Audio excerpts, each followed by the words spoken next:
Ezra 3ஆம் அதிகாரம் 1ஆம் வசனம் முதல் 13ஆம் வசனம் வரை. இஸ்ரவேல் புத்திரர் பட்டணங்களிலே குடியேறி 7ஆம் மாதமான போது ஜனங்கள் ஏகோபித்து எருசலேமிலே கூடினார்கள். அப்பொழுது யோசதாக்கின் குமாரனாகிய யெசுவாவும் அவன் சகோதரராகிய ஆசாரியரும் சீல்தியேலின் குமாரனாகிய செருபாபேலும் அவன் சகோதரரும் எழும்பி தேவனுடைய மனிதனாகிய மோசேயின் நியாய பிரமாணத்தில் எழுதியிருக்கிறபடி சர்வாங்க தகனங்களை பலியிடும்படிக்கு இஸ்ரவேலுடைய தேவனின் பலிபீடத்தை கட்டினார்கள். அவர்கள் அத்தேசத்தின் ஜனங்களுக்கு பயந்ததினால் பலிபீடத்தை அதன் ஆதாரங்களின் மேல் ஸ்தாபித்து அதன் மேல் அவர்கள் கர்த்தருக்கு அந்தி சந்தி சர்வாங்க தகன பலிகளை செலுத்தினார்கள். எழுதியிருக்கிறபடி அவர்கள் கூடார பண்டிகையை ஆசரித்து நித்திய நியமத்தின்படியும் அன்றாட கணக்கின்படியும் ஒவ்வொரு நாளிலும் பலியிட்டார்கள். அதற்கு பின்பு நித்தமும் மாத பிறப்புகளிலும் கர்த்தருடைய சகல பரிசுத்த பண்டிகைகளிலும் செலுத்தும் சர்வாங்க தகன பலியையும் கர்த்தருக்கு அவரவர் செலுத்தும் உற்சாக பலியையும் செலுத்தினார்கள். 7ஆம் மாதம் முதல் தேதியில் கர்த்தருக்கு சர்வாங்க தகன பலிகளை செலுத்த தொடங்கினார்கள்.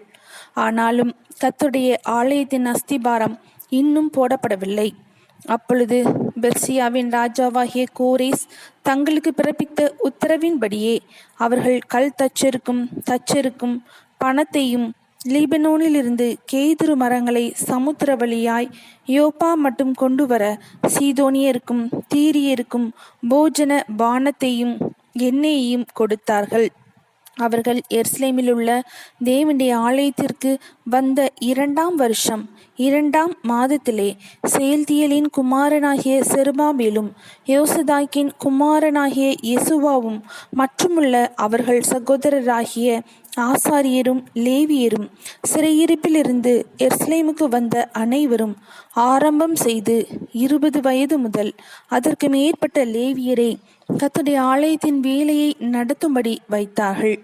அப்படியே தேவனுடைய ஆலயத்தின் வேலையை செய்கிறவர்களை நடத்தும்படி யெசுவாவும் அவன் குமாரரும் சகோதரரும் கத்மியேலும் அவன் குமாரரும் யூதாவின் குமாரரும் எனாதாத்தின் குமாரரும் அவர்கள் சகோதரராகிய லேவியரும் ஒருமனப்பட்டு நின்றார்கள். சிற்பாசாரிகள் கர்த்தருடைய ஆலயத்திற்கு அஸ்திபாரம் போடுகிற போது இஸ்ரவேலின் ராஜாவாகிய தாவீதுடைய கட்டளையின்படியே கர்த்தரை துதிக்கும்படிக்கு வஸ்திரங்கள் தரிப்பிக்கப்பட்டு பூரிகைகளை ஊதுகிற ஆசாரியரையும் தாளங்களை கொட்டுகிற ஆசாபின் குமாரராகிய லேவியரையும் நிறுத்தினார்கள். கர்த்தர் நல்லவர், இஸ்ரவேலின் மேல் அவருடைய கிருபை என்றுமுள்ளது என்று அவரை புகழ்ந்து துதிக்கையில் மாறி மாறி பாடினார்கள். கர்த்தரை துதிக்கையில் ஜனங்கள் எல்லாரும் கர்த்தருடைய ஆலயத்தின் அஸ்திபாரம் போடப்படுகிறது நிமித்தம் மகா கம்பீரமாய் ஆரவாரித்தார்கள். முந்தின ஆலயத்தை கண்டிருந்த முதிர் வயதான ஆசாரியரிலும் லேவியரிலும் பிதாக்கள் வம்சங்களின் தலைவரிலும் அநேகர் இந்த ஆலயத்துக்கு தங்கள் கண்களுக்கு முன்பாக அஸ்திபாரம் போடப்படுகிறதை கண்டபோது மகா சத்தமிட்டு அழுதார்கள். வேறே அநேகம் பேரோ கம்பீர சந்தோஷமாய் ஆர்ப்பரித்தார்கள். ஜனங்கள் மகா கம்பீரமாய் ஆர்ப்பரிக்கிறதினால் அவர்கள் சத்தம் வெகு தூரம் கேட்கப்பட்டது. ஆனாலும் சந்தோஷ ஆரவாரத்தின் சத்தம் இன்னதென்றும் ஜனங்களுடைய அழுகையின் சத்தம் இன்னதென்றும் பகுத்தறிய கூடாதிருந்தது. எஸ்றா 3ஆம் அதிகாரம் முடிந்தது.